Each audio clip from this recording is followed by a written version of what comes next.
Hey everyone, and welcome to a brand new video.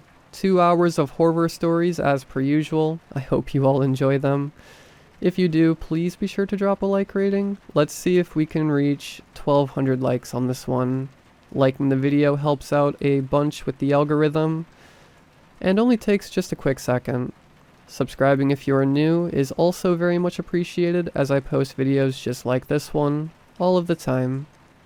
Anyways, sit back, grab a coffee, whatever it is that you do to relax, enjoy, tell someone you love them, and as always, I hope you all have a great night.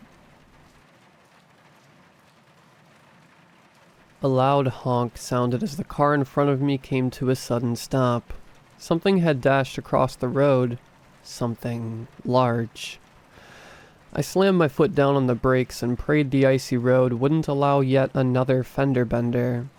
It was hard to make out any shapes through the thick veil of the blizzard's harrowing symphony, but I could tell that whatever had crossed the highway had done so with speed and precision.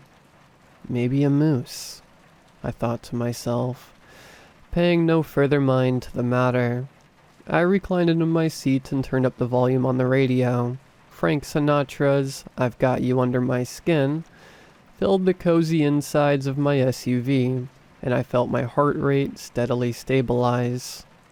It had been several hours since I left my hometown, and now I was surrounded by an endless expanse of white as far as the eye could see. There should have been a forest on either side of the highway, but with the severely deteriorating weather conditions, it was impossible to make out anything farther than 6 feet away. As I tapped my fingers on the steering wheel in perfect synchronization with the song, I grew more and more impatient. We had stood still for at least 5 minutes now. Surely there couldn't be this much traffic all the way out here. The song was nearly over and we still hadn't moved. Behind me, I could hear a chorus of aggressive honking. There were at least 6 cars behind me, and as far as I could tell, probably 6 in front as well. Their headlights were the only indicator of their existence, as the snow had turned everything else invisible. Then a grisly thought spread like wildfire throughout the crevices of my mind. Had there been an accident? I sat up in my seat and made an attempt to somehow peek over the top of the car ahead of me. It was futile. "What's going on?" I murmured under my breath as a loud sigh escaped my body. The howling winds outside violently slammed into the exterior of the car, killing any notions that I may have had about stepping out and investigating. For now, it was best I just waited it out. It would surely pass in a minute or so. I picked up my phone and started messing around with a few apps. I do not condone texting and driving, but considering we hadn't been moving for a while, I'd wager a short social media session couldn't hurt anyone. And besides, it didn't look like I was going anywhere anytime soon either. I even glanced over to the half-empty bottle of Jack Daniels that laid unassuming on the floorboard of the seat beside me, but I decided against it for now. Prior to the traffic jam, I had been visiting my extended family for the holidays back in my hometown.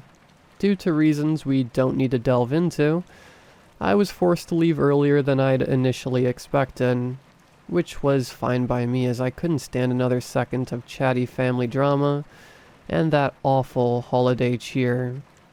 Forgive me if I'm sparse with the details, but for privacy's sake, I won't disclose the name of the town I departed from, nor where I am currently headed. All you need to know is that the road I was traveling on was located pretty far up in the northwestern region of the United States, and it was absolutely freezing. Some time passed and the vehicles on the road hadn't moved an inch. It was as though they were rooted to the icy foundations below. Dauntingly, I observed as the car in front of me was in the process of getting devoured by the rapidly growing snowfall.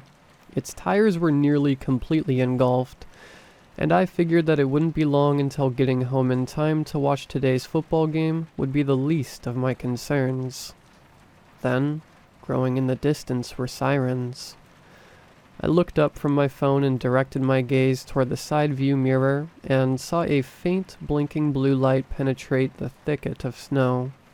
The ambulance zoomed past me at breakneck speeds, and shortly after, a police car followed. This only reaffirmed my belief that something terribly wrong had occurred. I scrolled through my phone and continued as usual, though my digital endeavors would prove to be quite fruitless. The longer I used my phone, the worse the connection seemed to get. TikTok and YouTube videos began buffering, and other apps that required internet connectivity wouldn't even load. I am by no means a physicist, tech guru, meteorologist, or whatever the appropriate title for this would be, but I surmise that the ongoing raging storm could be linked to the shortcomings of my phone signal. Incidentally, I was also in the middle of nowhere, 40 minutes away from the nearest settlement and 3 hours away from the closest city. The remoteness of my location would surely also have an impact on my... A light tapping on the window caught me off guard and I jolted in my seat. Crap, I thought, as the sight of a bulky police officer greeted me on the other side of the glass. By the looks of it, he had been out in the storm for way too long. His cheeks were glowing pink, and he had snowflakes stuck in his burly mustache. I quickly stowed my phone in my pocket and rolled down the window, preparing to explain why I was on my phone in traffic. But the officer didn't care about any of that. "Good evening, sir." The officer started. "There has been an incident further up the road. Right now we're trying to... Could you turn that down?" He gestured toward the radio. Sorry, officer. Of course." I replied, dialing the scroll wheel of the volume button all the way down. "As I was saying, we're trying to evacuate this, whole area. Once I've gotten to the final car at the end behind you there, and I've gotten him to start backing up, I want you to follow him immediately." "You want me to drive in... reverse?" I questioned. A quizzical grimace stretched across my face. "Road's too narrow. Right now, I don't see any other option, unless you want to try turning around and risk ending up in one of these ditches here," the officer said with a slight smirk. But before I had the chance to say anything else, a thundering bang sounded a couple of yards in front of us. The winds carried the sound with ear-splitting accuracy. The officer reacted immediately, hovering his hand above the pistol in his holster. He took a few steps back and tried signaling in on his shoulder-mounted radio. Another bang echoed through the harsh wind, followed by another, then another. The sounds were unmistakable. They were gunshots. He drew his pistol and rushed toward the source of the sounds. I watched as he slowly faded from view. A void of white had swallowed him whole. I stared in shock for a couple of minutes, expecting the officer to return any moment. But he never came. A small mass of snow had started accumulating inside my car, so I quickly rolled up the window. I could hear another set of muffled gunshots joining the already dominant ones. It sounded like they were completely emptying their magazines into whoever or whatever. Then, in perfect unity, the sound stopped. The silence weighed heavy as I sat in anticipation. My mind was flustered with thoughts and ideas, but the prevalent feeling that occupied my body was a creeping sensation of dread. Just what the hell was going on? I anxiously tapped my fingers on the steering wheel. In a moment of weakness, I once again looked over to the liquor bottle on the floor. I hadn't gone this long without a drink in years. One sip wouldn't hurt, right? Just to calm my nerves. If I was discreet enough, the officers would have no way of knowing. Just as I leaned over to the passenger side to pick the bottle up, my vehicle violently trembled. Something powerful had slammed into my car. I cursed loudly and rose back up, abandoning the bottle. I frantically searched around looking for any signs of the perpetrator. I scanned my rear view, the side window, and even the passenger side's window. Nothing but a flurry of white specks. Then I noticed something in the blizzard in front of me. A black silhouette grew larger and larger, and soon I could make out what it was. A man? No, 2 men, and they were running towards my car, but these guys weren't police officers, nor any of the paramedics that had arrived earlier. They must have been the denizens of the cars in front. And then 2 more people appeared behind them, either giving chase to or following the 2 men in front. As they inched closer, I could properly see the expressions carved into their faces. They were terrified. They looked as though they had seen a ghost. The first 2 men ran past my car. They didn't even look at me. Shortly after, the 2 people behind them followed, a woman and a boy.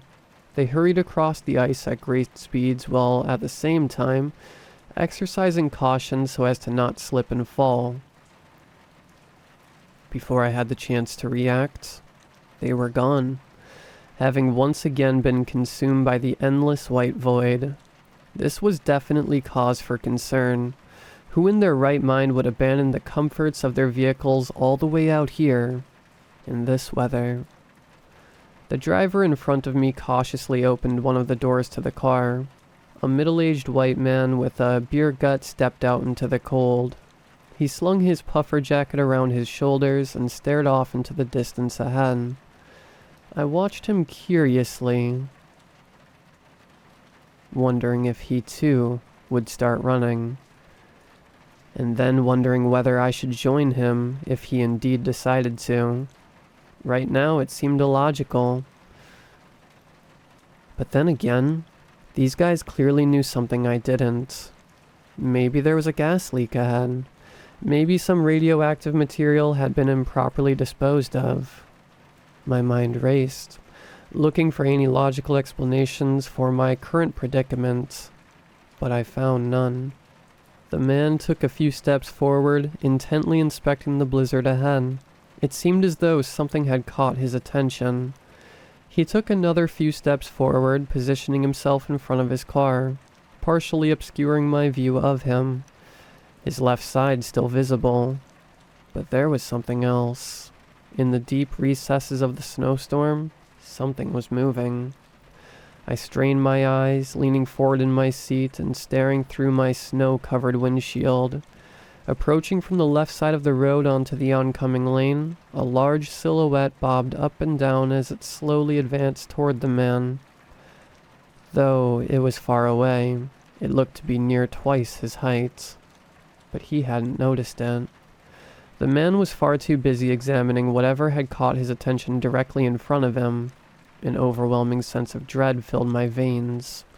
The way the silhouette moved, I couldn't quite explain why, but it felt predatory, like a lion stalking its prey through the thick underbrush of the African savanna, right before springing into action and securing itself a fresh meal. Was it a moose? It didn't look to be. The proportions were way off, and it almost looked to be bipedal, but I couldn't think of any other large animals out here that the silhouette could have belonged to. I doubted this area had ever seen any polar bears. And even so, they couldn't possibly reach this size, could they? It was like my primal instincts screamed at me to do something. I felt my fight or flight start to kick in, but I managed to keep it under wraps. I was safe inside my warm SUV. But the man, however, I had to warn him. Somehow. If I honked my horn, whatever was stalking him might have leaped into action right away. It was too risky. Before I could think of anything, the man screamed in terror. Muffled through my car's thick exterior, his cries echoed. I focused ahead of me, trying to get a glimpse of what had riled him up so badly. He turned around in an attempt to flee. He had almost made it back up to the driver's side door of his car when he planted his face into the cold, hard ground. He must have slipped. The predatory silhouette to his left was nowhere to be seen now. For a brief moment, I locked eyes with the man. A familiar look of excruciating fear contoured across his face. He dug his long and unkempt nails into the snow, slowly crawling forwards. And then he screamed yet again, but this time, not out of fear but in pain. Violently he was dragged back. I watched in horror as the man tried to fight it, clutching the powdery snow as if it would actually provide a stable grip. He was dragged in front of his car and out of my view. Just before he rounded the left side corner, I could see his blood-covered hands desperately cling to the tire, and then he was pulled away. I was in complete disbelief. It was like a scene from a horror movie, except this was real. This was actually happening. The man's wailing abruptly ceased, and besides the harsh winds of the blizzard, no sound was made. I pulled out my phone and tried my best to shake the trembling in my hands as I dialed 911. As I waited for a response, I made sure all the doors were locked while I glued my eyes to the spot where I'd last seen the man. A pair of long indentations scarred the snow where he had lay, and a crimson handprint stained the black rubber of the front tire. Come on, pick up already," I harshly muttered to my phone. But I never made it past the dialing tone. Was it because I had no service? I've heard that many emergency lines still operate in spite of a poor phone signal, but right now I was inclined to believe the contrary. I eventually gave up and put my phone down. I shrunk down into my seat, making myself as small as I could. I couldn't possibly tell you how long I sat there waiting like that. The concept of time felt irrelevant at that moment. In my reclined position, I still retained a decent line of sight to the outside world. There were no signs of movement, just an empty white canvas. I could hear no discernible sounds either. I watched in what felt like slow motion as each individually unique flake of snow landed, and then proceeded to melt onto the glass. The windshield wipers fought the blizzard vigorously, brushing aside everything the malevolent storm had to offer.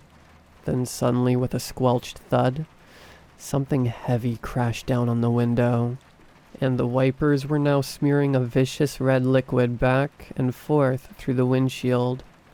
A nearly indescribable sense of paralyzing horror drilled into my very soul as I realized what I was looking at. I immediately recognized the sorrowed eyes and contorted expression of pain that draped across the poor man's face. Glistening red blood had completely dyed his hair, and the man's skin was full of lacerations and tears. But the true horror of this scene lay not with the frightful sight that greeted me, no more than 12 inches away, separated only by a cracked glass screen. No, the true horror presented itself after I finally mustered up the courage to ponder the question that I'm not even sure I wanted the answer to. Where was the rest of him? Upon the revelation that I was gazing at a freshly decapitated human head, I was compelled to scream uncontrollably at the top of my lungs, and so I did. I couldn't help it. I felt nauseous and on the verge of vomiting. It took all the strength to gather any fragment of composure that had not yet left my body, and I quickly sat up in my seat, frantically scanning my surroundings. Still, I saw nothing except a heavy downpour of snow. I tried to calm down, as I knew that panicking would only worsen whatever situation was at hand. I steadied my breathing and sat still, slowly counting down from 10. However, the grotesque sight that greeted me whenever I looked through the windshield didn't exactly help. So I closed my eyes and continued counting, focusing on controlling my breathing. Inhale, exhale, inhale.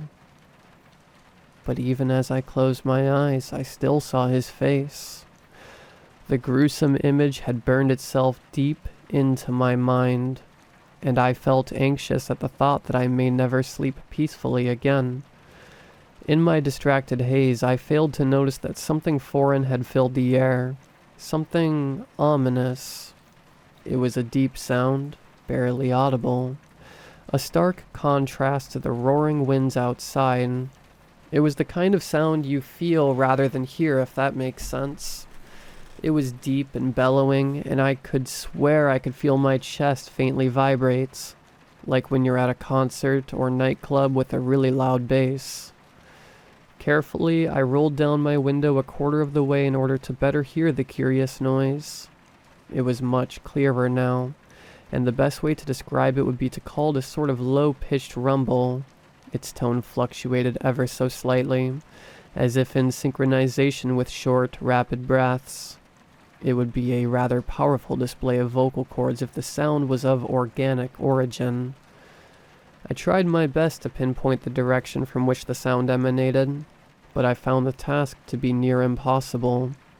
It may have been the wind distorting and dislocating the sound, but it sounded like it originated from every direction. I didn't know what to do. Obviously, I didn't want to exit the car and make a run for it like the previous motorists before me, but I felt that staying inside the car would only render me a sitting duck. I had no weapons to protect myself either, not even a pocket knife in the glove department. The only thing I had was an old Zippo lighter, which I doubted would do any real damage in a fight. The deep rumbling subsided and was instead replaced by a hooting sound, reminiscent of that of an owl, only much deeper, like if someone blew air into a hollow tree trunk. But this sound was easy to pinpoint, and I could discern that it was coming from behind the car in front of me, where I had last seen the man before his untimely demise. I fixed my gaze toward the source of the sound, expecting to see its owner peeking around the edges of the vehicle at any moment when I suddenly heard another, identical set of deep hooting coming from my left side. I wondered how the animal, or creature, or whatever it was that made those sounds had somehow managed to sneak past my line of sight and position itself to my left without me noticing. But my wondering was cut short when the original set of hoots in front of me once again started bellowing through the winter air, as if in response to the other ones. And to my utter dismay, I slowly began to realize that whatever was making those sounds, whatever had killed that man, was not alone out here. And that's when I first saw it.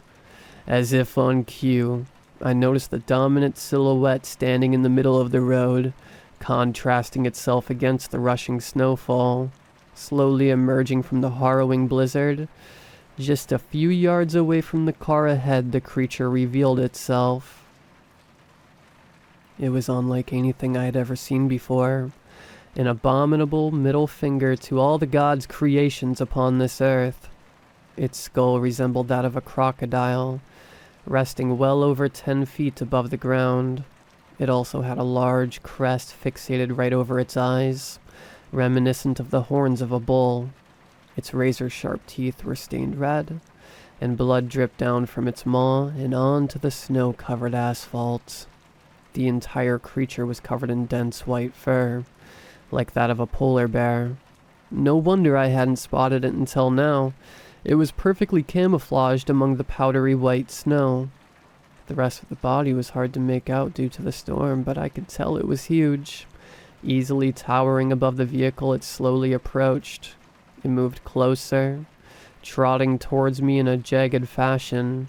Blood still dripped from its malformed mouth. It almost looked to be smiling. Almost. I looked through the cabin of the car, once more desperately scouring for anything I could use to defend myself. Except for the bottle of liquor I had laying about, I was at a loss. At least I could ease the pain of being torn limb from limb by having a little alcohol in my system, I thought to myself. Seeing the creature uncomfortably close now, I made an attempt to just drive away. It was true what the officer had said previously about the road being extremely narrow, but in the face of certain death, I figured it was worth a shot. though as I was boxed in by both a car in my front and one in my rear, I would have to succeed at a difficult maneuver in order to make my escape.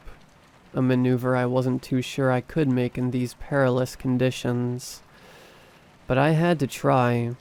I applied my foot down onto the gas pedal, and the tires spun around in the snow, slinging bits of debris everywhere. Still stationary, I pressed down even harder, hoping to God that I would break free from my frozen constraints. In my panic, I gazed ahead and locked eyes with the creature. I could feel its wicked stare burrow deep into my soul. The wheels kept spinning, but I wasn't making any progress. I had waited too long. It was as I had feared earlier. I was trapped. There was nowhere to go. An ear-splitting hoot sounded just a few yards away, and I saw the creature had stopped in its tracks. It raised its head and let out another hoot. "What the hell do you want?" I sobbed, punching the steering wheel in frustration. The wretched thing cocked its head and let out yet another vocalization. It was as if it wanted to grab my attention, or to distract me. Before I knew it, I felt a searing pain aching throughout my body, and my world was turned upside down as a powerful force slammed into the left side of the car, sending it flying. The SUV toppled over, accompanied by the sounds of crushing metal. Thankfully, I was wearing my seatbelt, or else I would have probably broken my neck while tumbling around inside the car like dirty laundry in a washing machine. When the car eventually came to a stop, I found myself suspended upside down in the driver's seat. The vehicle had rolled down into the nearby ditch on the side of the road. Below me, on the inside of the car's roof, were fragments of shattered glass and heaps of snow. I hadn't quite processed what had happened, so I sat there for a moment taking it all in. Suddenly, everything felt so calm and quiet. I questioned if I had even survived the ordeal. A warm liquid flowed down from my chin into my mouth and then down the rest of my face. The stinging copper taste made me snap out of my trance, and I began to assess the situation. Outside, I heard heavy thuds rapidly approaching the vehicle. Each mighty stomp struck down into the snow with rhythm, and I could imagine the creature's mouth practically foaming at the prospect of a fresh new meal. The footsteps came to a sudden halt right outside the driver's side window, and I turned my head to get a better look. A set of two large and powerful hind legs stood mere inches away from my face. They were covered in what looked to be reptilian-like scales lined with dense white fur, and the creature had 3 long talons that protruded from each foot. The deafening scraping of metal filled the air as I imagined the creature began clawing away at the undercarriage of the SUV. From the fast-paced shifting of the monster's feet, I began to understand the sheer ferocity with which it attacked.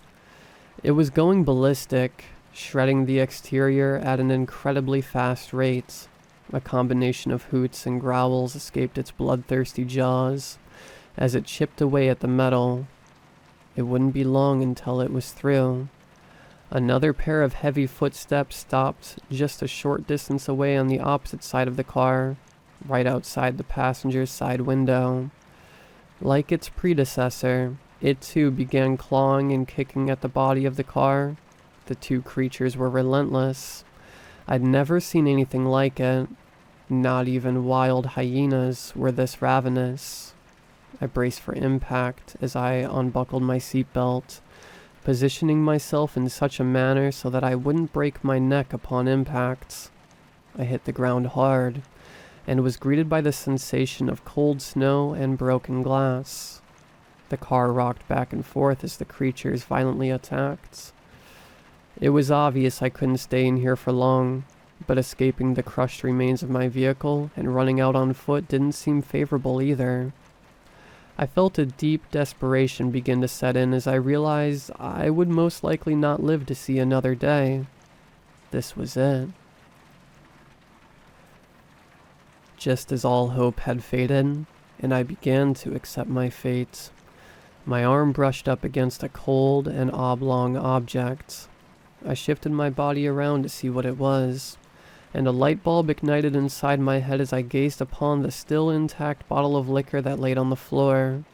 My hands trembled as I reached deep into my pocket and extracted my old Zippo lighter. However, I examined the Jack Daniels and gauged that the contents inside would not be enough for the powerful reaction I was hoping for. So I opened the glove compartment and began searching. There it is. I cheered as my fingers grazed upon the bottle of scented hand sanitizer, an old relic from the pandemic. It was nearly full as well. I opened the 2 bottles and began pouring the disinfectant alcohol down into the half-empty liquor bottle. The sanitizer mixed in with the strong bourbon would surely be enough for an improvised Molotov cocktail. I ripped off a piece of cloth from my shirt and stuffed it down the bottleneck. With the Molotov in hand, I crawled toward the cracked windshield.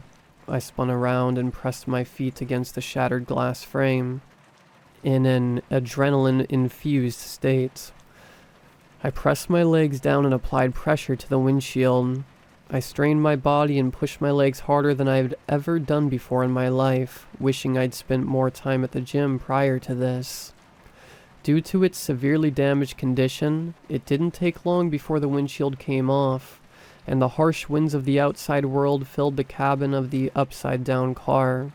Above me, the creatures growled and bellowed, ripping and tearing away at the framework.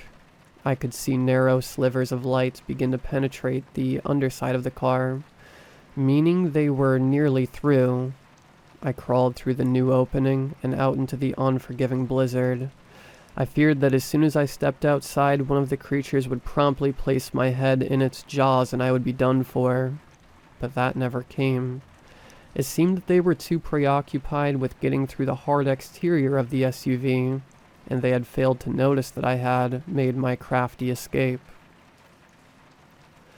I kept crawling along the snow, praying to God that the beasts wouldn't turn their hideous heads and discover the easy meal slithering away right beside it. I didn't dare look back either. I couldn't bring myself to face the abominable animals. Once I had achieved a satisfactory distance away from the car, I finally turned around and rose to my feet. I ignited my lighter and set the Molotov cocktail ablaze. Don't try this at home, by the way. With all my remaining strength, I hurled the flaming bottle at the heap of scrap metal that used to be my car, and watched in glory as the fire began to rise. I even think I hit one of the creatures, as I heard a dazzled yelp cry out.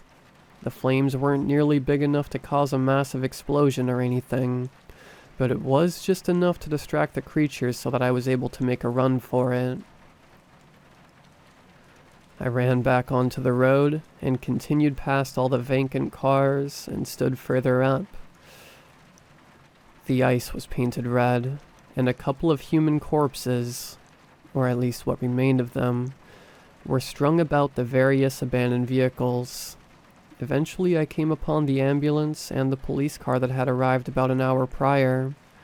There were no signs of the officer who had talked to me, but deep down I knew what kind of fate had befallen him.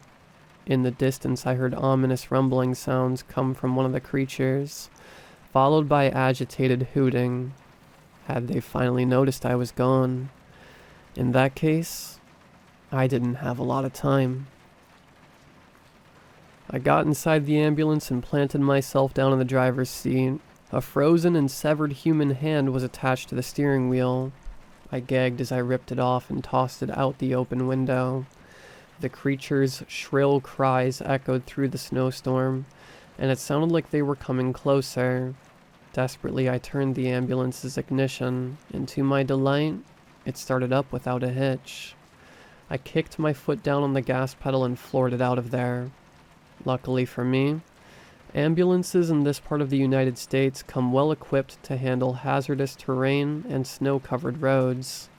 As I drove, I intently watched the rear-view mirror, hoping I would get at least a glimpse of one of the monsters, but the only things I saw were whirling snowflakes. dancing effortlessly along the icy winds that carried them. About 30 minutes of driving later, I arrived at a small town. The blizzard had begun to let up, and the sun was starting to set on the horizon. I parked outside the first roadside hotel I found, and must have looked like a zombie as I frantically begged the receptionist to alert the authorities. She looked extremely nervous, but did as I told her. After a while of talking, the kind receptionist informed me that the police would stop by first thing tomorrow morning.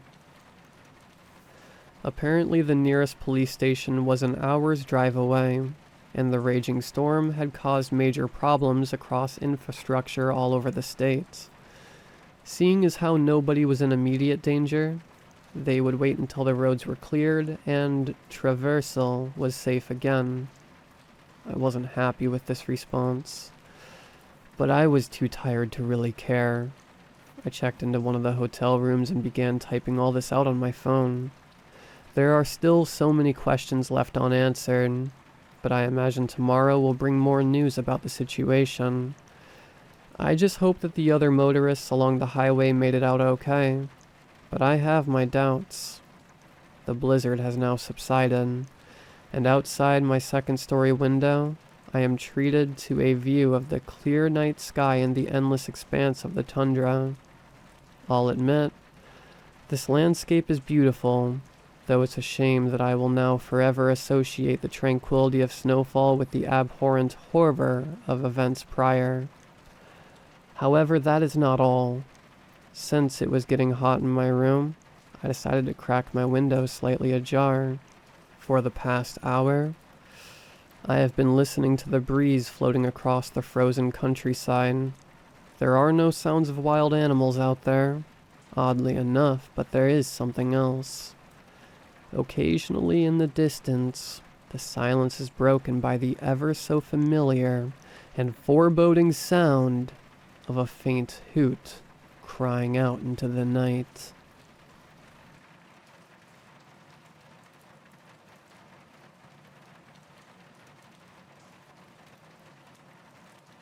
Hey Noah, can you draw us? My friend Joey practically begged me on his hands and knees, pulling his girlfriend close to him. Cindy nodded in agreement with her boyfriend's request. I raised an eyebrow, chuckling to myself. You do realize you'll have to stand still for a while. I can only really draw still life stuff. They both shrugged it off, already sitting in a position they could hold for a while. I grabbed my sketchbook and got to drawing. It didn't take me long to sketch out their forms, followed by the details that would make each of them unique. The freckles across Cindy's mouth, the muscles along Joey's arms, the way her hair sort of swirled like a tornado. As I leant back to take a peek at the finished product, I realized I had accidentally drawn Joey's hand on Cindy's shoulder. Or at least I thought it was Joey's. They were not even remotely similar. Unlike Joey's broad and large hands, the fingers on Cindy's shoulder were wrinkled, devoid of any moisture.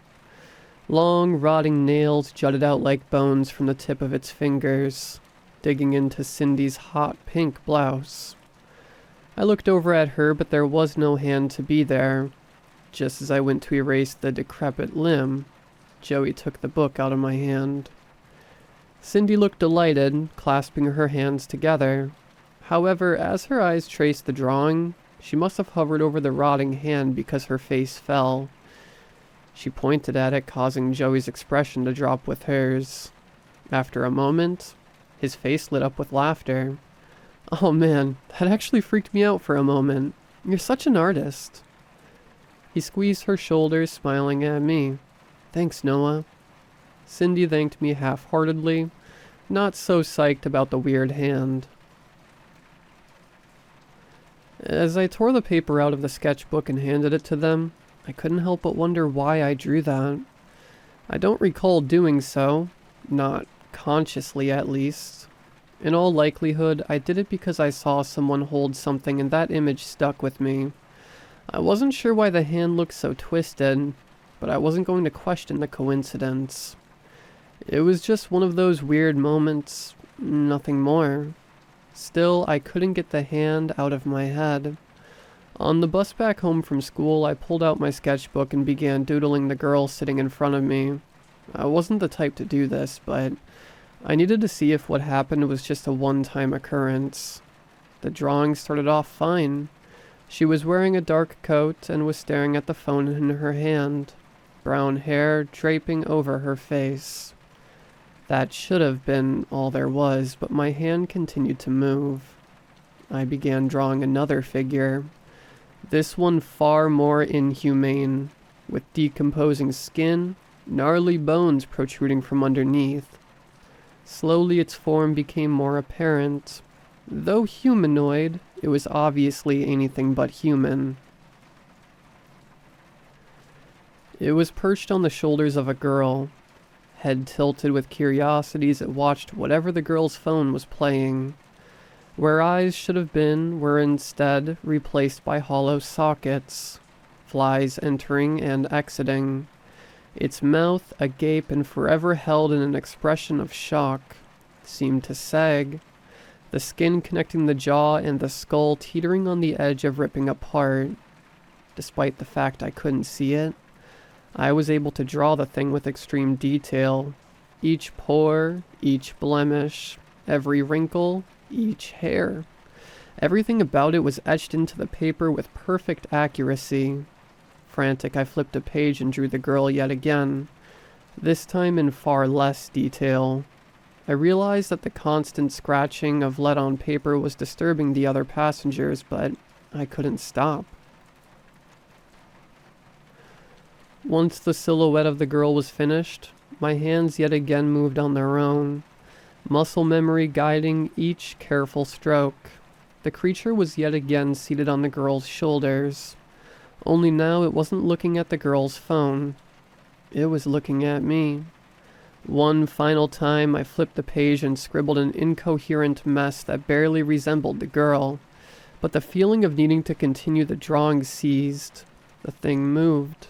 In that instant, I hopped off at the next stop and dashed for my home, cradling the sketchbook to my chest. I frantically looked around, drawing the scenery in the hope that I'll be able to find that thing again. Each time I did, it would be there, either waiting for me with a curious tilted head or running along the roofs on all fours, still glaring right at me. Eventually I reached my house. Once I spun around and locked the doors behind me, I made a quick sketch of the door. To my horror, the urge to continue drawing once I finished continued, and the ghastly expression was printed behind the window. Somehow, despite the fact it had no eyes, I knew that it was making eye contact. Scared beyond belief, I ran to my room, barricading it with my bed and dresser. Then, huddled in the corner of the opposite side of the door, I began filling the pages with drawing after drawing of the entrance. At first, there was nothing special in the first 30 or so pages, but then came those nails. Those long, black talons that held the bottom of the door trying to pry it open. It tried and tried, each drawing showing the thing's hands in a different position. I thought it would give up, but I'm on my third sketchbook now, and it still hasn't let up. I'm writing this now to give my sore hands a break. It's beginning to wear the door down. Nail marks cover the outer frame, splinters of wood are sticking out, and the paint itself has begun peeling away. Calling the police isn't an option, and the room doesn't have any windows. I can't leave. I don't know why I'm even bothering to post this. I guess it's some sort of last wish. I know this probably comes off as some sort of rant, but it's not. There are things that don't live in our realm of existence.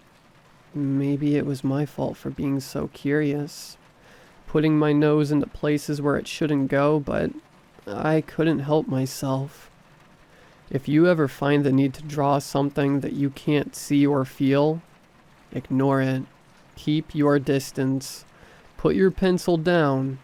Just for the love of God, don't let it know you can see it. Because it can see you.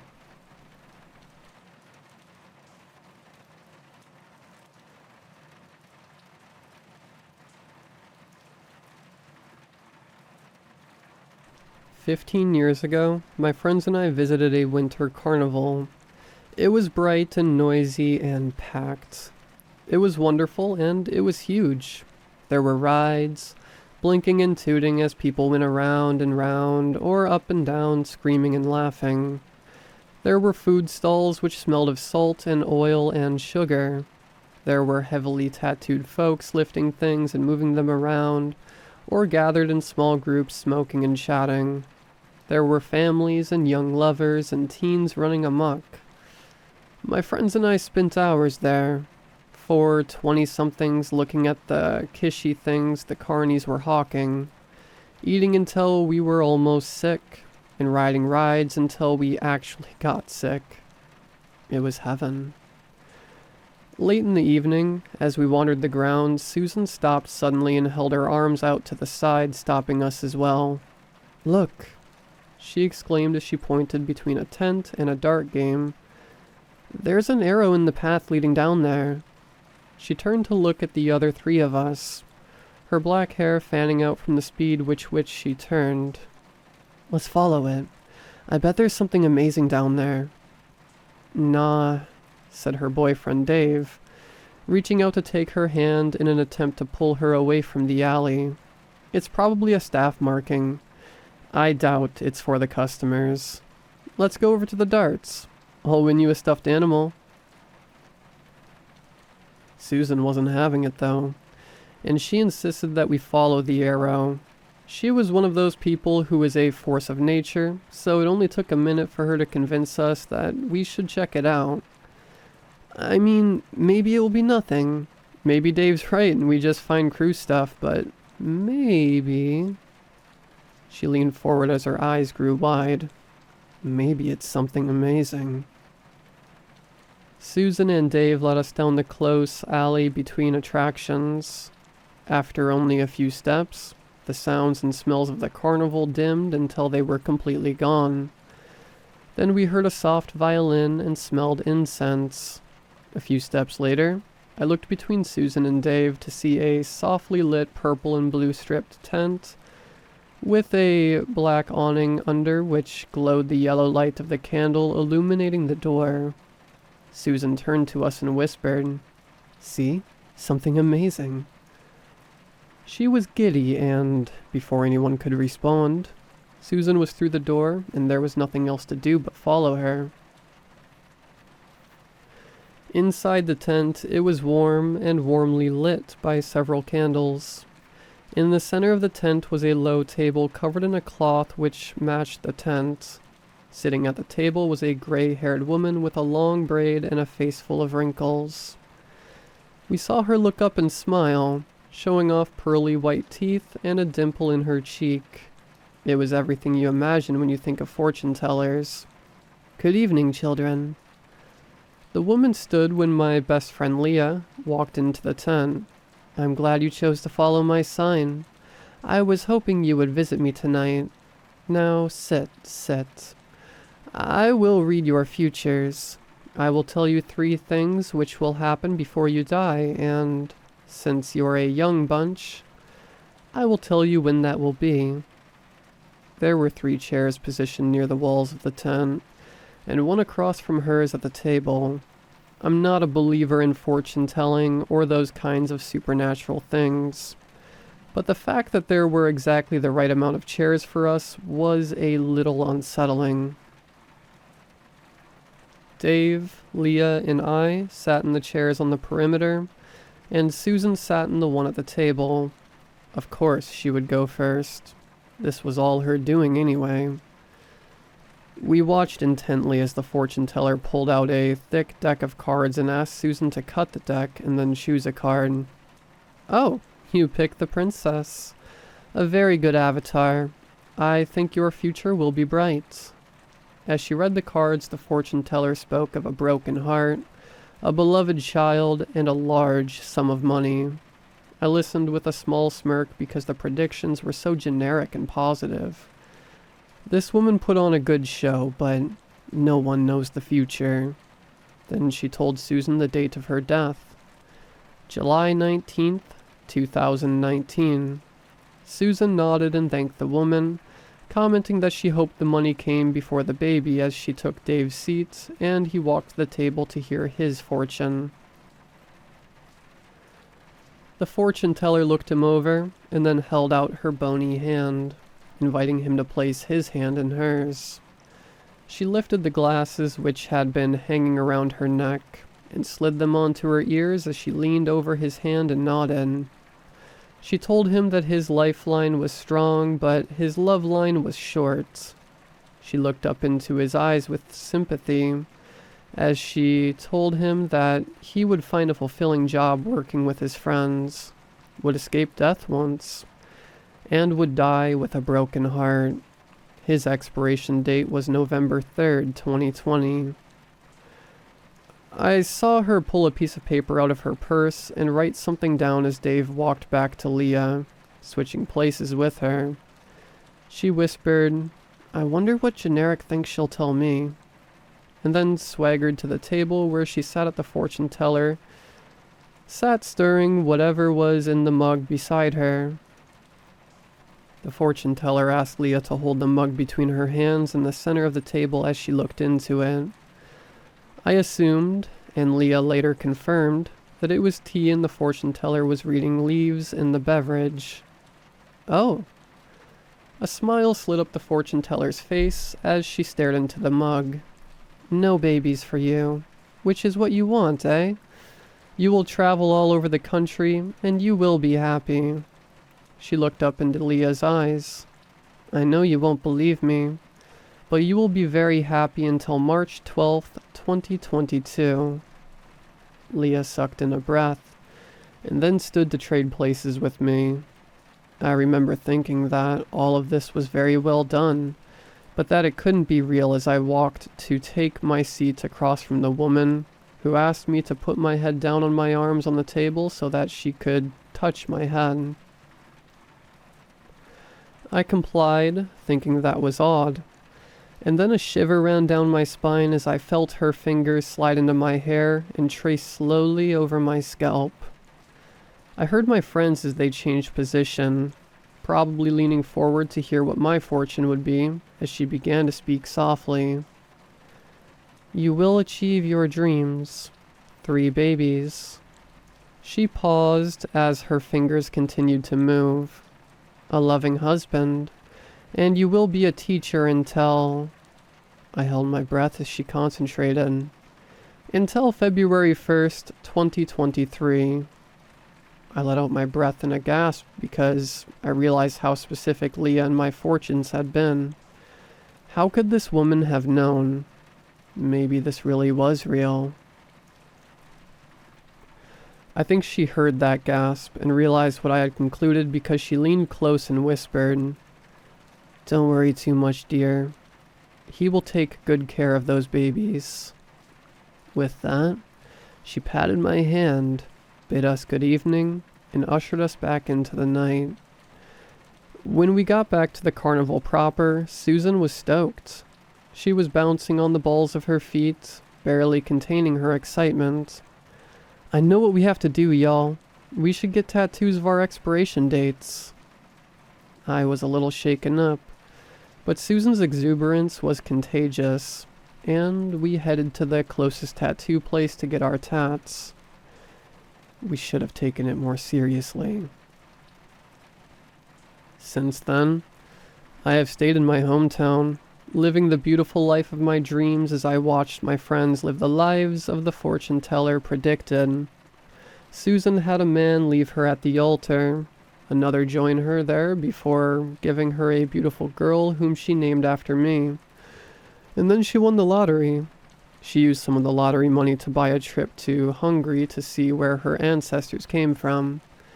Well, there, her taxi was in an accident, and she died on July 19th, 2019.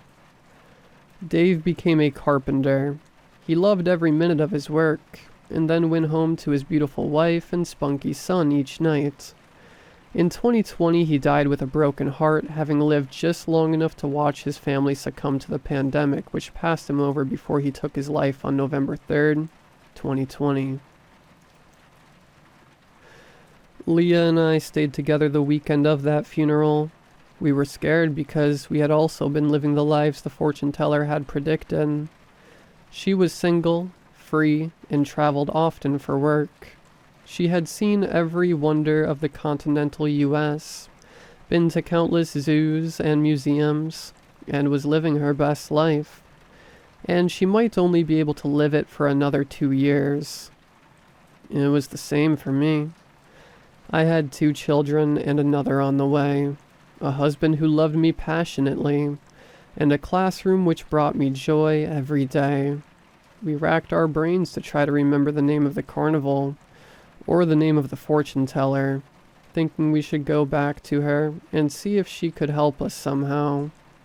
We made all kinds of plans for our expiration dates, finally agreeing to making sure we were together on March 12th and February 1st.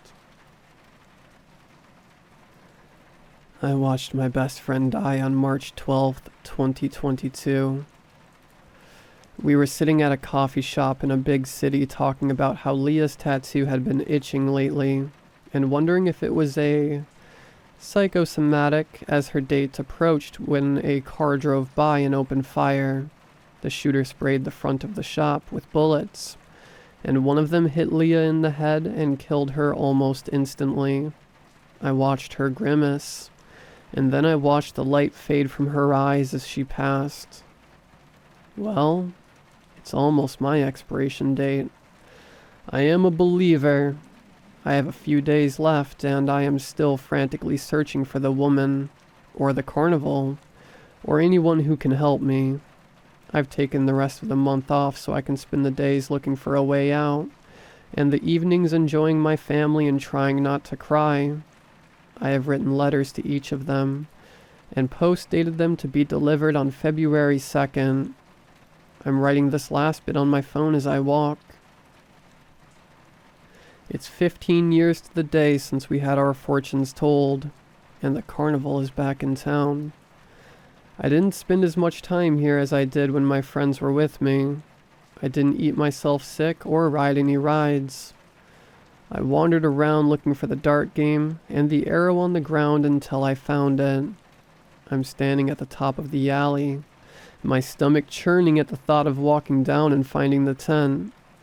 I don't have much hope, but my tattoo itches, and I think I smell incense.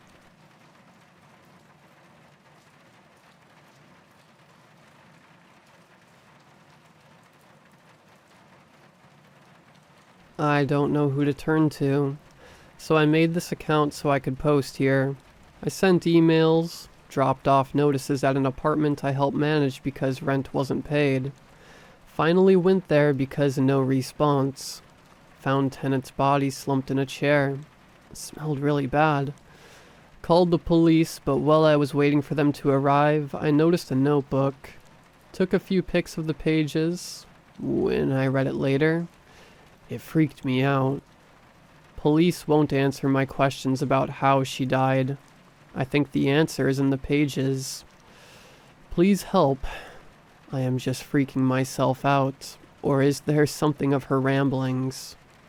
Thanks. Signed, R. December 5th, 2022. There are 2 crossed out lines. One says, account of the door. The other says, where is Susan? Why am I trying to title this? Who am I even writing this for? Whoever finds it? I guess, depending on what happens next. Well, okay. I better start at the beginning. I sometimes have memory problems. I'm not old, only 37. But still, there's a world of difference between your 30s and your 20s. At 20, I could pull all-nighters and be up partying the next day. At 30, throwing my back out for the first time was the wake-up call that my body isn't what it used to be. and forgetting my keys, locked inside my car, was the wake-up call that my mind could use the occasional reminder to. That's what started the habit. My habit of leaving little notes. Little things like how it changed a particularly complicated light in the ceiling. One of the fancy ones with a colored glass casing around it that has to be removed before you can reach the bulb. I went up there yesterday after the light went out to take care of the casing, and just inside, written in black Sharpie on a part of the glass no one can see except from a ladder, were instructions.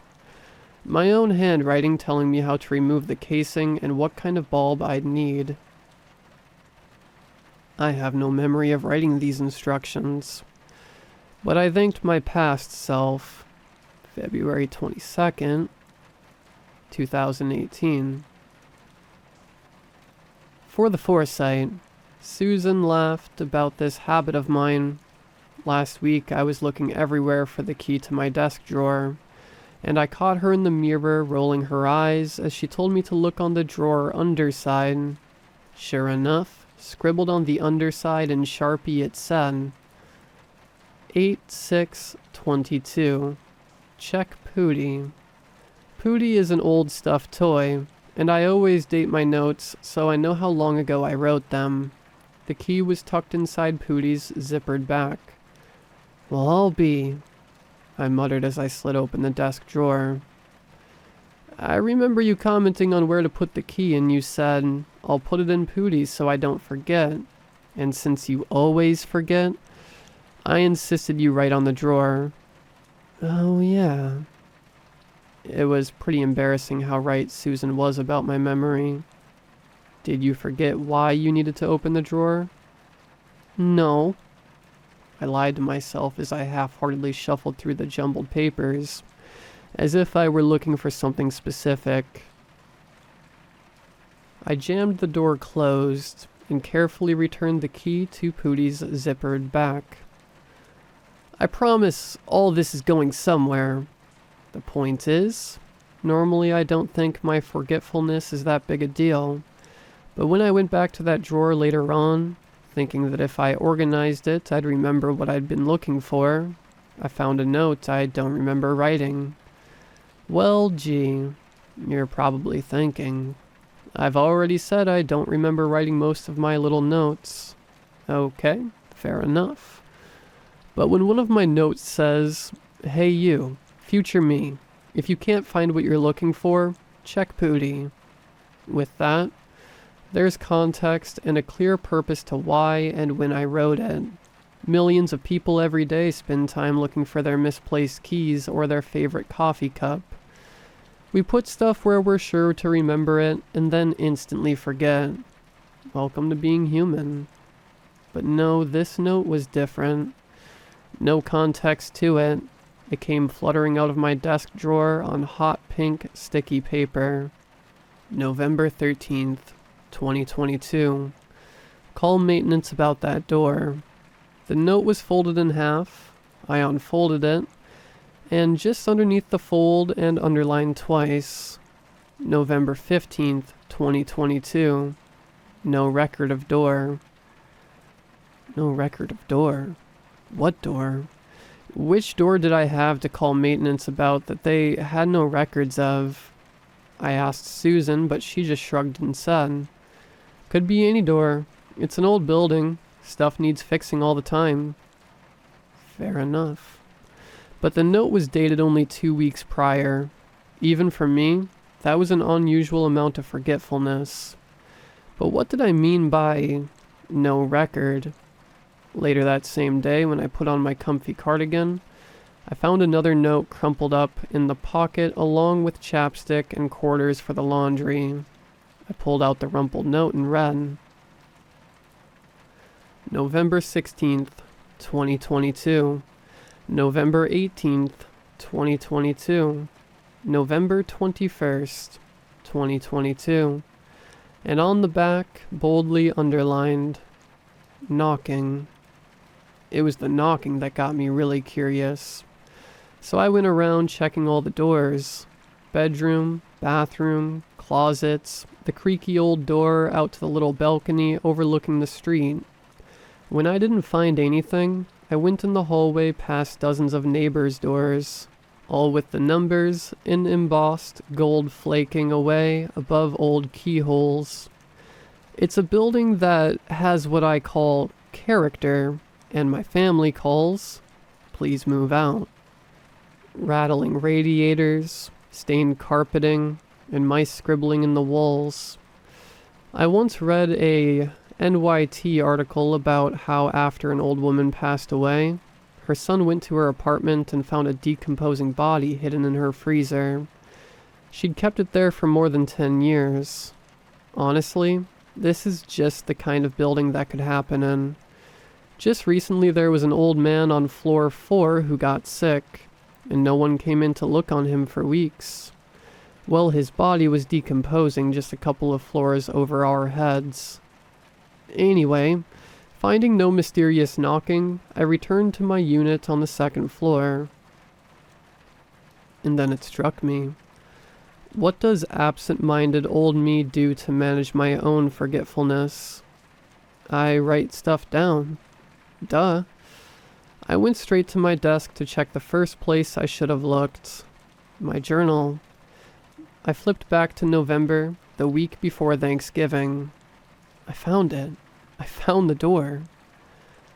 I stared at inked sketch lines of concrete brick behind a vague outlined rectangle.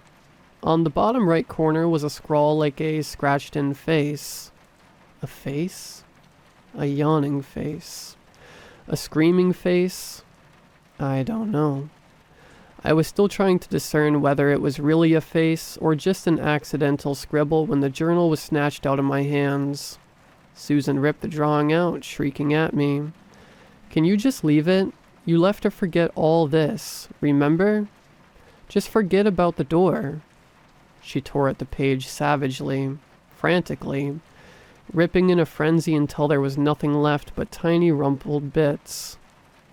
I sat there with my mouth hanging open, heart hammering, sunken into my chair as if I could disappear into it, listening to my heart skip against my ribs like a frightened bird in a cage. "What the?" I whispered finally, reaching down to retrieve the notebook when she was gone. "What?" I don't usually swear, but I was worked up and want to record everything accurately. Anyway, after that outburst, I finally remembered what happened before the holiday. See, Susan's blow-up was probably about maintenance. It was already hard enough to get them out to the building. Never mind the added barrier of what they considered my prank calls. Only my calls to them were never a prank. I called a few times right before Thanksgiving to report strange sounds behind the door in the basement. I might have called twice. 3 times? The memory is all a little hazy, because right before the holiday was so busy and stressful. My last call to building maintenance before I left for the holiday went something like this. "Maintenance. You found a door in the basement, and someone was knocking?" "Me. That's right. Knocking." "It was probably just pipes." No, it definitely wasn't pipes. It was knocking, like someone wanting me to open the door. And this is going to sound crazy, but I thought I heard a person in there. It sounded like someone was crying. "Okay, sure." No, don't hang up." They stopped taking my calls after that, and I considered going down and opening the door myself with some sort of tool. But Susan told me, "Don't. What if you got it open only to get stuck inside?" Then she told me that if I was really convinced a human being was inside, instead of bugging maintenance, I should call the police. She was really stressed that with all my calls, the next time we had a real emergency, maintenance wouldn't come out. It was a big deal for her. See, it was because maintenance had been unable to come out right away that she was the one who'd gone up to floor 4 to check on the old man a few weeks ago. And, well, it sort of traumatized me. Anyway, she was upset at the idea maintenance might essentially blacklist my unit, so she basically gave me an ultimatum. Either call the police, or forget the door stuff. I was about to leave for Thanksgiving with my family, so I could just use the trip as an opportunity to drop the matter. I considered. In all honesty, I had very little evidence there might be an actual person stuck behind this door. What would I show the police? My sketch of a basement door with a scary face that I drew? Then tell them I thought I heard noises down there? They'd chuckle condescendingly and say something like, "Not to worry, Miss Marple. I'm sure whatever sounds you heard were just old pipes." And because I have no backbone, I'd just blush and awkwardly agree, and then we'd all be embarrassed for me. Long story short, I promised I'd drop the whole thing, and to be honest, being away from this creaky old building over the holiday, I really did forget completely about the door stuff, until I found the sketch. It was the sketch that brought it all back. Weird though, isn't it? How thoroughly I forget it in such a short time. I remember perfectly now. I remember sitting in front of the door with my pen and scribbling the outline and the brick. But while I was away, it was almost like, somehow, leaving had smudged my memory. Almost like a half-forgotten nightmare. Anyway, after Susan's dramatic outburst, I was more curious than ever. I had to see this door. So I did the only thing I could do in order to know for sure. I went down to the basement. It sits tucked away in a corner at the end of a hallway, a narrow metal rectangle with rusty patches, the steely gray blending right in with the gray concrete of the walls. If I hadn't been specifically searching for it, I might never have seen it. That's how unobtrusive it was. And in the bottom corner, even more fuzzy and abstract than my drawing, were sketches and dents along the metal that, if you are an imaginative person, you could see as a screaming face. Given the dust on it, and the walls and how it was almost invisible, I guessed it was an old storage closet. After a few minutes of exploring but finding no way to open it, I knocked on the door. It was almost like knocking on solid brick. Nothing. Not even an echo. Tap. Right then, just as I was turning back to head up the stairwell, the soft sound of that tap stopped me. I looked back, frowning. "Hello?" I called. Silence. Must have been my imagination. I was about to walk away when I swear I heard a faint moan behind me. So soft I might have imagined it. And then the unmistakable sound of weeping. And though the sound was muffled by the door, I distinctly heard it say, "If you open the door, you invite it in."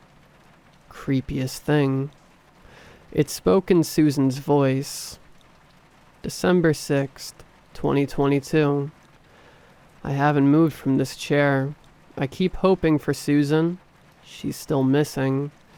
I keep hoping, if I just go about my business acting like everything is normal, if I go into work and put on a smile and go through the motions like everything's okay, maybe somehow it will be. Everything will go back to normal. Stop. Okay. I'm going to pick up where I left off. This won't make sense to whoever's reading unless I tell it in order. So, I was down in the basement. I heard what I thought sounded like Susan, but it couldn't have been her. Couldn't have been. I know because I was looking at the clock and it was after work started when I went down checking on the door. But I knew her voice. I wasn't sure how she could be in two places at once. I had chills all up my arms and along my spine. As I bolted the 3 flights back up to my unit, slammed the door, threw myself into my chair, and slouched there, waiting all evening. Susan never came back from work. The next day, was it Thursday? Friday? I called into work and asked after her.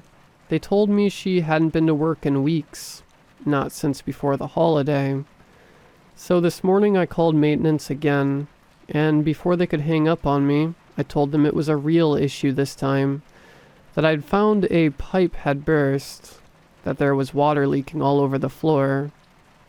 From where? The maintenance guy asked, resisting the urge to say, from the door with the face. I described the general area in the basement and said I'd show him when he arrived. In fact, there really was water puddling around the basement floor, albeit because I spilled it there myself earlier. And after this, there will be a record of the door in the maintenance office. So, anyway, I met the maintenance guy, some new guy named Ryan, not our usual cranky one, and I led him to where the puddle I'd spilled was.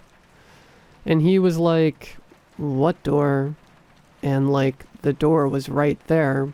He was looking right at it, and I traced my finger along the outline, and he kind of did this little blinking thing and a shake and laugh and said, "Oh, that door." Then he scrunched his face and said, "Didn't even know it was here." Then he mopped up the water and waited a few minutes and said, "I think there must have just been a spill. I'm not seeing any more water seeping out." "Wait, you're not going to open it to make sure?" I almost said, to make sure that no one's trapped in there, but caught myself and said instead, to make sure there's not still something leaking. He told me that he was just an assistant manager filling in, and that Manny, who usually works this building, was out until Thursday, and that Manny knows the ins and outs of this old place better than he did. He said he'd call a plumber if it was an actual emergency, and to let him know if I noticed more water. But for now, he'd make a note of it. Boom, boom, boom. The sudden banging made me jump, and he looked down at me funny and said, "Oh, it's just the pipes." And when I asked if pipes are usually that loud, he shrugged and said, "Sometimes." Made me wonder if we'd heard the same thing. I asked, "Do pipes ever moan? Like, almost crying?" He laughed, but it was obvious he was starting to suspect I was either a little off my rocker or pranking him, especially after I knocked on the door and said, "Yoo-hoo, anybody in there?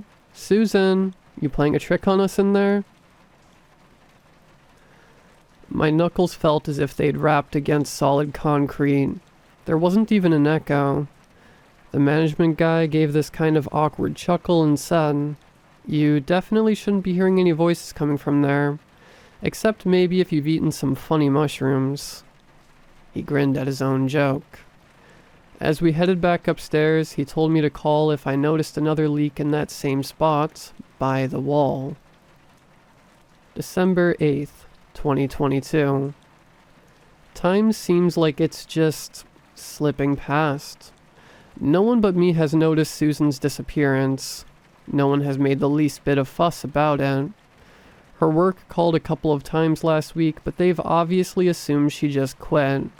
I tried calling them today again to ask about her, and they told me to stop making prank calls and hung up on me. Throwing out some old, wilted spinach made me think about the old man. I don't know how the spinach got so old so fast. I swear I bought it just yesterday. Or maybe the day before. I don't know. But it was slimy and had that rotting vegetable smell as if it was in the fridge forever. I should talk to Susan about doing some shopping. Really, I think I maybe scared her. Talking about the door, obsessing over the knocking. It might have reminded her of what happened a couple months ago with the old man on floor 4. It was Susan who found him. The old guy, I'd seen him once or twice on the stairs. Our building is from long before the ADA. No elevator. And I remember Susan worrying about him having to climb up and down so many flights all the time. She offered to help him with his groceries and things like that, so he didn't have to make the trip up and down so much. I don't remember his name. Gary? Gregory? Anyway, so this old man hadn't been seen for a while, and I guess Susan worried whether he was doing all right or not. She went up to visit him and decided to go get him some groceries because his fridge was empty, and he was looking really thin, like he hadn't eaten properly in a while. He smelled bad and he was acting dissociative, I think was the word she used. He kept saying strange things, was obviously pretty muddled. He kept asking her, "Where's Gregory?" And she'd tell him, "You're here. You're right here." And he'd just wring his hands and ask her where Gregory had gone. Creepy, right? I sure thought so. But Susan worried because he was so thin. She thought he hadn't been eating. She asked him if he needed help with groceries, and he said he hadn't had much appetite since Gregory left. So Susan got him a week's worth of groceries, made supper for him, and asked him for numbers of relatives or friends. Turned out he had none, so she called social services to come check on him. And then after that, things were more or less normal. That is, I assumed they were normal. Susan wanted to check in on him a few times, but I kept telling her to leave it alone. He was probably fine. To be honest, I was a little creeped out by the whole situation. I thought it was better to leave things to social services. But a few weeks later, 2, 3, I don't remember. Anyway, Susan was tired of me saying to leave things be. "Just gonna check on him," she said. She went to his door, and what happened next was really strange. She heard knocking. She heard knocking from his door and heard him whisper, "If you open the door, you invite it in." "Gregory?" she called. It sounded like he was crying, sobbing just on the other side of the door. She knocked. The crying continued, but the door did not open. She assumed he must be dissociating again, and she knocked and said, "Gregory, let me in." And no one answered, but the door opened slightly. That was when she realized it wasn't locked. "Gregory?" She pushed the door open. The smell almost knocked her out. She later described it in her notes as putrid, rotting meat. This fetid, horrible, sour smell like old unwashed skin, and like meat you'd left in a container and forgotten about. It was the stench that made her realize something was horribly wrong. She called police and waited outside the door for them to arrive, but before they got there, she held her breath and poked her head in, just once. And she saw, there in the living room seated on a chair, a perfectly still figure slumped and motionless. She couldn't see anything of his eyes. His head was tilted back over the chair. Somehow she knew his mouth was open and his eyes were glassy, and that he was dead, had been dead for days, that he died there in his living room sitting in that chair. Remnants of the supper she'd made for him 2 weeks earlier were still on the table. Police said he had starved to death, even while leaving the fresh groceries to rot on his counter. She kept thinking, if she'd checked on him sooner. Anyway, so now this door stuff, knocking, and Susan's voice. It has me terrified. Where has Susan gone? But whenever I try to tell anyone about it, they get annoyed and act like I'm pranking them. I don't know what to do. December 9th, 2022. I can see the outline of the door so clearly now. I'm not sure how I ever thought it hard to see before. It's never silent anymore either. Last time I was down there, I heard Susan and another voice. A quavering old man's voice. Both of them crying softly. As soon as I got near and whispered, "Susan?" a horrible racket started up. They were banging loudly, begging me to open the door, screaming. I saw something else I'd missed too. The door has a handle now. "Let us out. Let us out. Please open it." I fled. December 10th, 2022. I called maintenance and got the actual maintenance guy, Manny. I tried to show him the door. Susan and Gregory, they were screaming the whole time, and he just looked at me like I was bonkers and told me it's not a door, just a blank wall. I even tried to convince him to hook his fingers around the handle and pull, but he told me it was just a dirty crack in the mortar, and he wasn't going to stick his fingers in. Then he said I needed help and left. I don't know what to do. I don't know what to do. I came back to my room, and because the apartment is so filthy, it's usually Susan who keeps things organized and keeps me organized. I started cleaning out the desk drawer again, and I found another note. It was written on an old receipt, but it caught my notice because I didn't recognize the handwriting at all. It was a spidery, shaky script, as if the pen was held by someone with very unsteady hands. It read, "If you open the door, you invite it in." I turned over the receipts to see when this note had been written, and got a chill because the receipt was from months ago, and it was Susan's. It was Gregory's. Did she invite something in when she found that old man dead? December 14th, 2022. I went down and mudded and painted over the door today. I ignored the screams. It's in my head, right? No one else can see the door, so it must be in my head. So I just mudded over the door and the screams, and then waited for it to dry and then painted it all the same flat gray. I also mudded over the handle, so there's no possible way to open it anymore. Only once I painted over it and got back upstairs into my own apartment did I realize how bone weary I was. And filthy. I called Manny again. He's sick to death of me. I'm surprised he picked up. He actually sounded less cranky with me this time.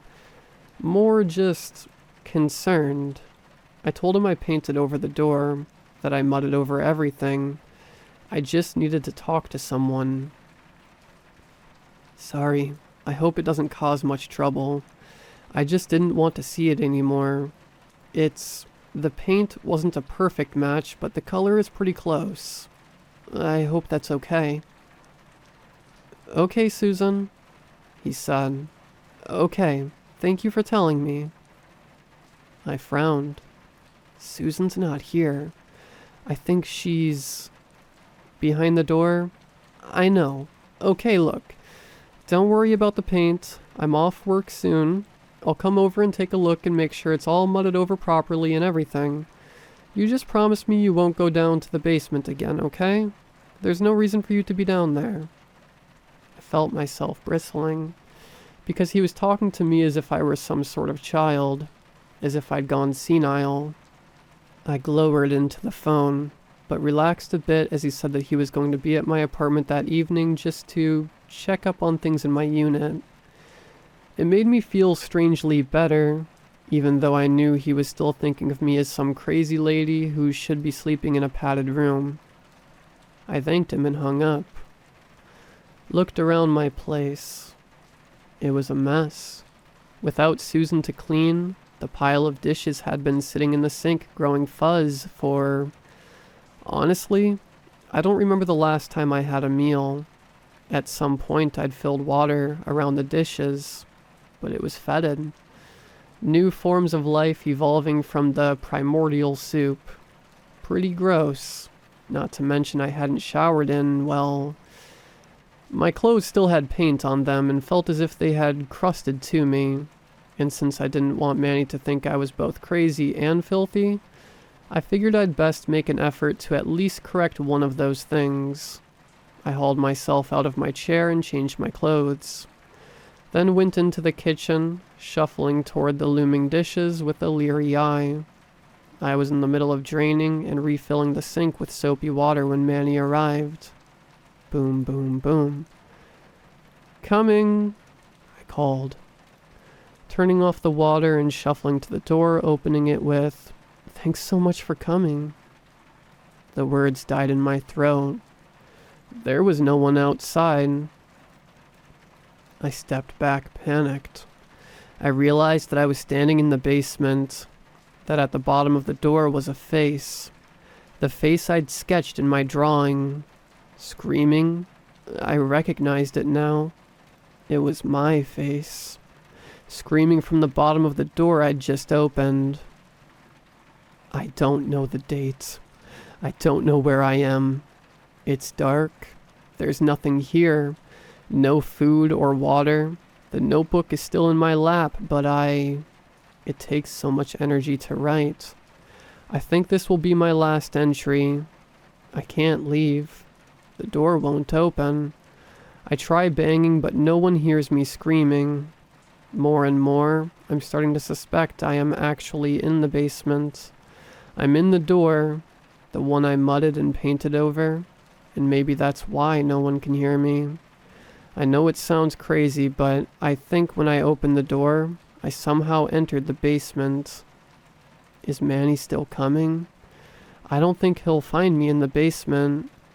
I've been pounding the door. No one answers. It took Gregory. It took Susan. It took Susan. It took Susan.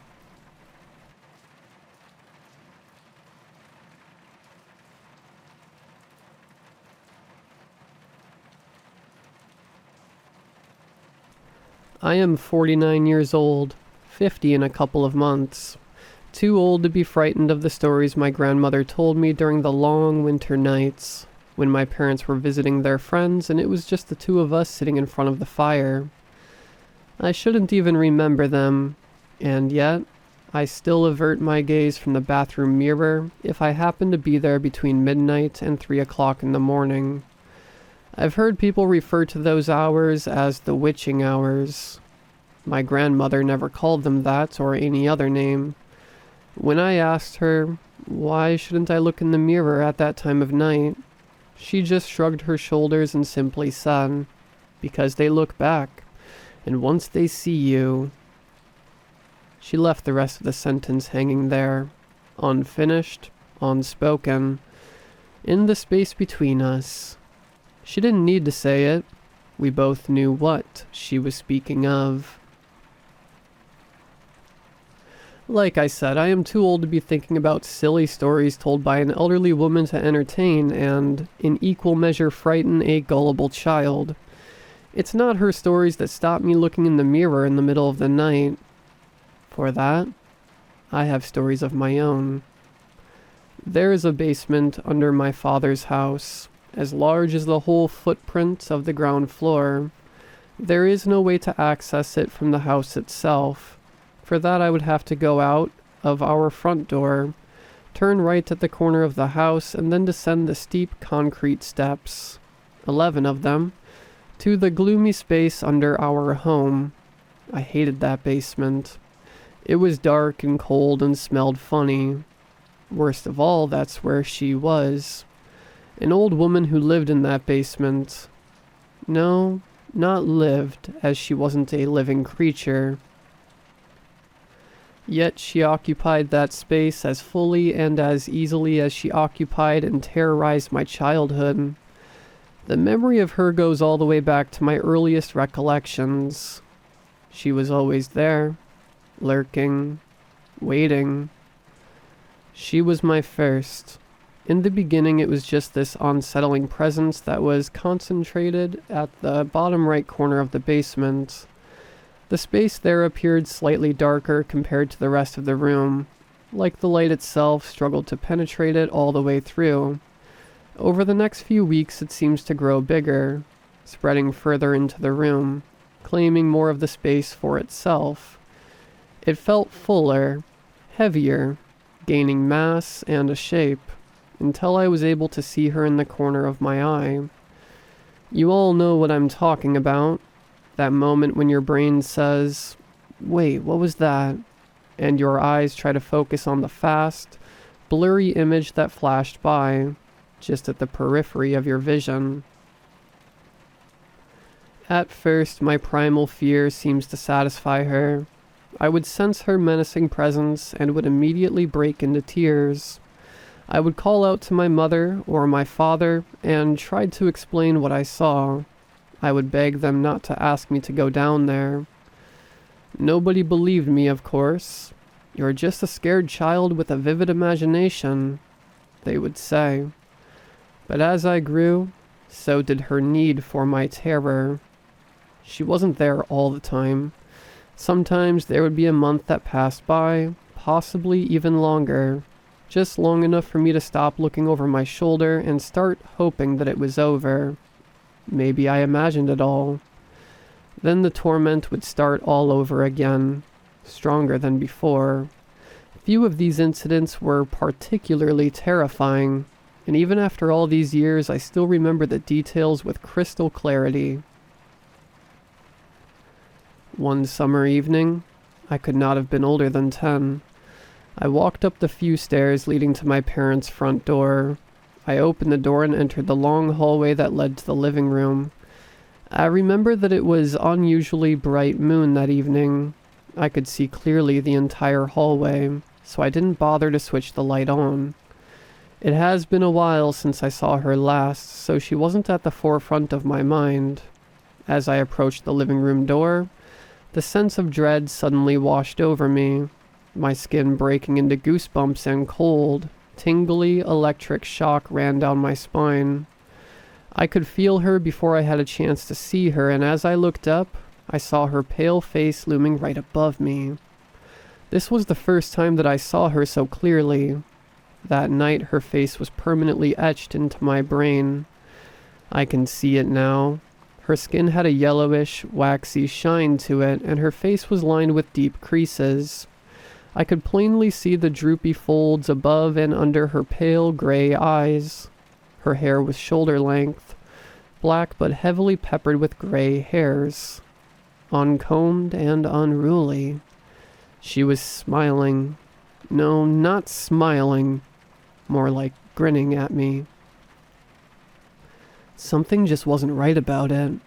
Her lips were thin, stretched over her gums and exposing too many teeth. The worst of all was yet to come as that wide grin stretched wider, impossibly wide, and the high-pitched scream filled my ears and my head. I ran outside as fast as my 10-year-old legs would carry me. I remember willing them on to move as they felt wooden and so very, very heavy. I could hear my parents and their friends gathered around the barbecue at the very bottom of the garden, happily chattering away, completely oblivious to the horror I was living through at that very moment. I sprinted towards them. I almost made it, too. I was just about to round the corner of the house when she was right in front of me again with that horrible scream coming out of that wide gap on her face that shook every nerve in my body. I tripped and fell onto the sharp corner brick of the house, cutting a deep gash into my chin. By the time I reached my parents' front of my t-shirt was soaked in blood. I ended up with 3 stitches in my chin, and all these years later that scar is still visible and permanent reminder of her. After that, the game was on. She would come and go as she pleased. She was no longer constrained just to the basement. She was free to roam the house and torment me. The only other member of the family that would catch at least a glance of her was my grandmother. I, however, seemed to be her favorite toy. My terror fed her. My bedroom was at the far end of the house. I liked it there. The distance from the other bedrooms in the house offered a much-needed privacy from the rest of the family, as it hid my nocturnal screams and sobs to some degree. My bed was pushed against the wall, lengthwise, under the large window. the left 3 sides of it open. On the nights she would come, she would start pacing at the top of the bed, then down the full length of it until she finally stopped at my feet, and then back up again. Her steps would be slow and deliberate. Now and then she would pause in her pacing, and I would strain my young ears, hiding under the bed covers, trying to figure out, has she finally left me in peace for the night? More often than not, the pacing resumed shortly after with increased intensity, and the taunting continued like the previous countless nights. Now and then she would yank on my hair that was protruding out from under the duvet, and I would scream and scream. My parents were at the end of their patience with my night shenanigans. As they put it, maybe I needed professional help after all. Aren't I too old to be crying at night? I learned to bite down on the pillow and smother the screams on the nights that she was in particularly vicious and playful moods. She would keep me awake night after night, periodically pacing, whispering, or screaming in my ears. And the life went on. 2 days before I left my parents' house, she made sure to send me off with a parting gift. I was 18 years old, and I haven't seen her for a long time. At least a year. I finally grew out of my imagination. Or so I told myself. That night I went to sleep, and a few hours later, something woke me up. I sat up in bed and listened to the quiet groans and noises that old houses make. But apart from those familiar sounds, all was quiet. I laid back down, covered my head with the duvet, and was ready to go back to sleep when suddenly, the loud scream bounced inside my head. It did not come through my ears. This horrifying scream just stuffed my brain, so fully and completely that there was no room left for a single coherent thought. Then something pulled my hair, so hard that I felt my scalp lifting off my skull. The bed covers were yanked off me in one sleek motion. The room was icily cold. I jumped and threw myself at the direction of the light switch. But where once was an empty space between me and the wall with the light switch on, was now occupied by her. I wasn't a child anymore. I was tall enough that my eyes were on the level with hers. I saw her hooded gray eyes staring at me, the pure malice shining in them, and then I heard the familiar scream wailing out of that wide, grinning mouth. I felt her bony fingers closing around my wrists, squeezing harder and harder. Somehow I managed to rip myself away from her grip and hit the light switch, and her face vanished with the bright light filling the room. But I could still hear the screams. It took me a minute to realize that I was the one screaming. I cannot describe to you the sense of relief I had when I left my parents' home. I was tired of her, and I was tired of doubting my own sanity because of her. I never saw her again. I was away from a family home for a couple years, and when I came back, she was gone. Maybe she moved on looking for another child to terrorize, or maybe my absence starved her of pure fear she fed on, and was forced to return to the hell she crawled out of. I don't know, and I don't want to know.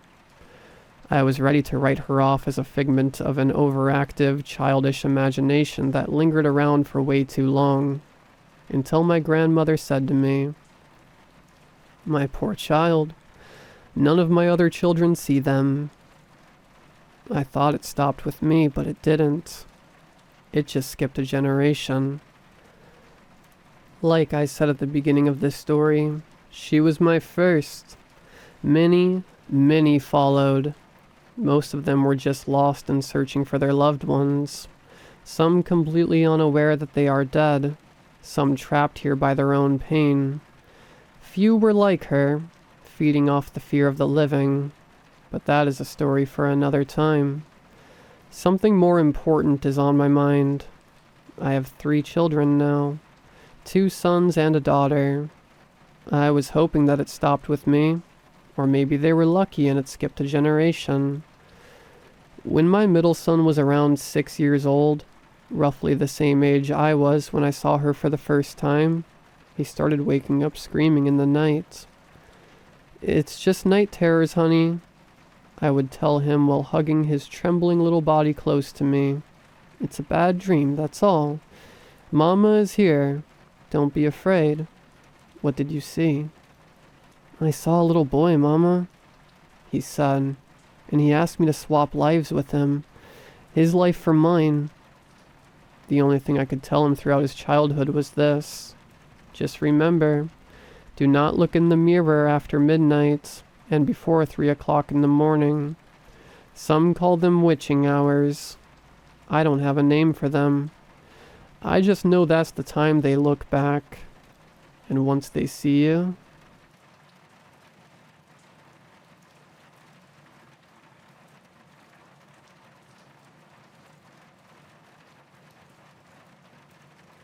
when you think, there's probably this quiet voice in your head that you recognize as your own. That's what other people have told me, at least. Mine works a little differently. It's really interesting when you think about it. You go through life assuming something is normal, because nobody really talks about it. Like, who taught you how to take a shower? Nobody, right? What if the way you do it is just wrong compared to the way everybody else does it? You might never know. How often do you watch other people shower? Never mind. Don't answer that. The problem I have is that I learned at 27 years old that not everyone's inner voice screams at them from across the room. Not everyone's inner voice constantly eggs them on to do horrible things. I've heard of intrusive thoughts. I just have a lot of them compared to other people. And they are so loud. It's also really interesting how the mind tunes certain things out after a while, or just classifies them as normal. You'd think hearing a madman with a voice that sounds like mine but just a little bit off scream at me from the next room would scare me, but after dealing with it every day, I've just sort of gotten used to it. I can't afford therapy. Hell, up until a few weeks ago, I didn't even know it was abnormal. The screaming part doesn't scare me. It's when my inner voice gets real quiet. That really scares me. Like it's plotting. My own mind working against me. Get up. My eyes shot open, transitioning from a deep sleep to instantly being fully alert in my bed. I glanced over at my clock. 4:34 a.m. I was preparing to roll over and go back to sleep, brushing it off as me hearing things, when the sound of a single footstep echoed throughout my apartment. The sound we all dread to hear late at night. Someone else was in here. "Reach into your nightstand," my own voice said, seemingly from across the room. I squinted my eyes in confusion. I've never used my nightstand for anything. There's nothing in it. "Do it quickly. They're coming." The voice was so quiet, as though it were afraid the intruder might hear it. That tiny hint of offness lingering in it. My words, just a little bit wrong. I sat up in bed and reached towards my nightstand to pull open the drawer, except nothing. It was too dark to see into it, so I reached in and felt around. My hand immediately rubbed against something hard and cold.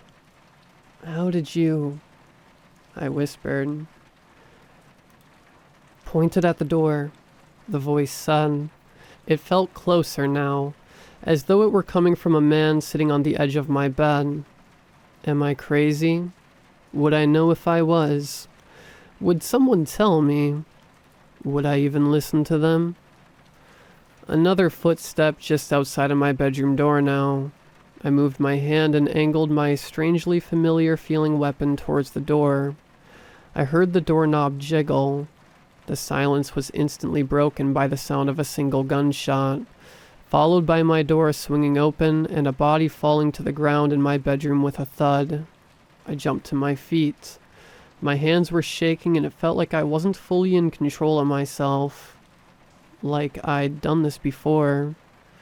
I rushed over and flicked on the light, keeping my weapon pointed at the intruder.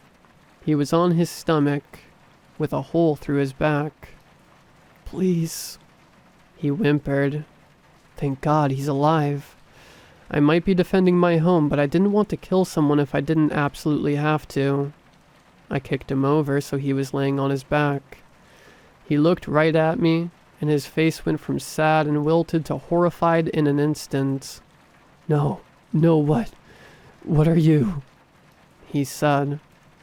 Maybe he hit his head on the way down. Had he not even realized he'd been shot? Then he started screaming. Oh God, the screaming. Like he was eye to eye with the devil. Suddenly I spotted movement in my peripheral vision. I swung my gun to the right, only to discover myself face to face with my standing bedroom mirror. That's when I understood that something was seriously wrong. What I saw was myself, exactly as I was. But instead of looking at the mirror, I was still looking down at the man, gun pointed at him. It was shocking to say the least. Like a still image taken from 10 seconds ago. It shocked me even more when the me in the mirror turned to look at the real me. "They will never believe you," he said before turning the gun on himself and firing. I woke up in the hospital a day later. Police reports said that I was defending my home from a home invader when I succumbed to what they believe was a seizure induced by extreme stress, and passed out, hitting my head on my bed frame on the way down. According to the report, I had shot that man 9 times. It was ruled self-defense, and I never needed to go to trial. One perk of living in a deep red state, I guess. Since that day, the voice disappeared. I finally have what I consider to be normal thoughts. I got a better job, and see a therapist 3 times a month. Life is getting better. But every once in a while, out of the corner of my eye, I'll catch my reflection. It could be anything. A freshly waxed car, a mirror, a black computer screen, and usually it'll be fine. Just me doing whatever it is I'm doing. But sometimes the reflection feels different. Sometimes it seems just a little bit wrong.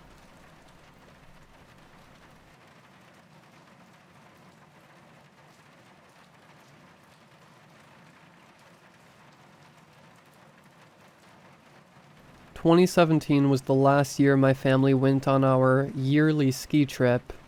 It was a family tradition, and one of the few times I'd see some of my siblings, as most of them are all much older than me and have lives of their own.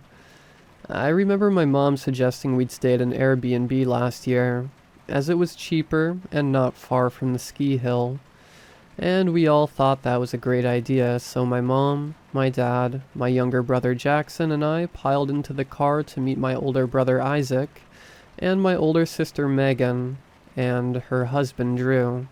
I was excited to see them.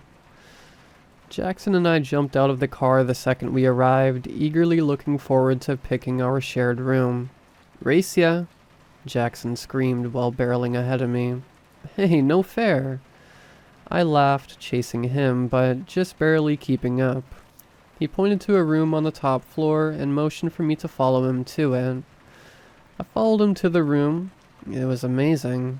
It had a big loft with our beds on it and a huge TV. There was a giant window on the loft level. "This place is awesome," Jackson shouted while climbing up the ladder to the loft. I followed and peered out the window into the enchanting winter forest just behind the cabin. I had the feeling this trip was gonna be amazing. I was wrong. A few hours after we arrived, my 18-year-old brother Isaac came. He marveled at the cabin's beauty and charm, and so did Megan and Drew when they arrived. The first few days were great. We all drove to the ski hill together. My dad would take us boys skiing, while my mom and sister relaxed in the lodge. since my sister was pregnant with my first nephew at the time. It was on the third night that something strange began to happen. I woke up at around 2 in the morning to the sound of sticks or something being thrown at the huge window in Jackson and I's room. I sat awake and listened for a few moments while staring at the window.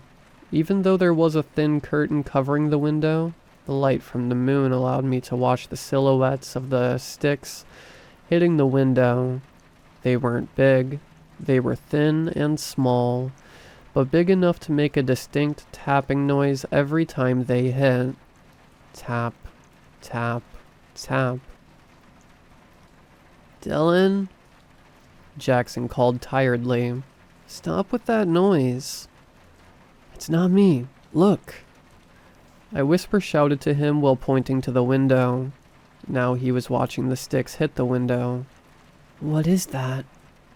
he whispered. "Let's find out." I whispered while creeping out of bed. I turned back to see if Jackson was following me.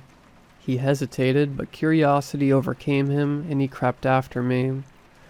I rolled the curtains up and gazed down into the darkness. I couldn't see anything despite the big, bright moon. Just a stick being tossed from the darkness below and hitting the window every few seconds. Jackson and I opened the window. The stick tossing ceased.